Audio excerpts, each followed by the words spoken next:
exists as an independent object of serious study, and not just an arbitrary collection of various phenomena and processes, as something like, say, today's weather, which is, there's no science of today's weather.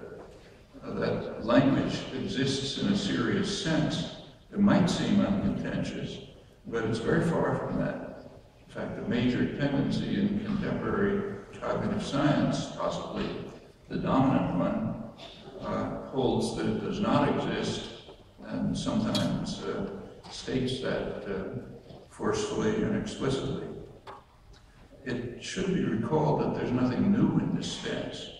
If you go back about half a century, it was widely held by the most prominent philosophers, linguists, and others, that language is just a matter of elementary psychological processes and some notion of induction or analogy that was left quite obscure.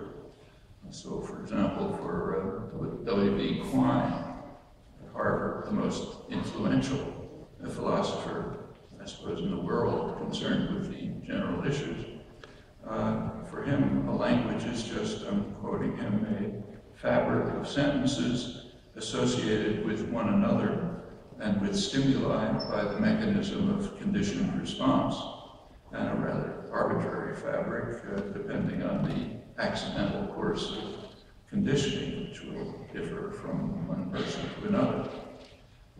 In professional linguistics, a dominant view at the time was that languages can differ without limits, apart from very restricted constraints, maybe some phonetic processes.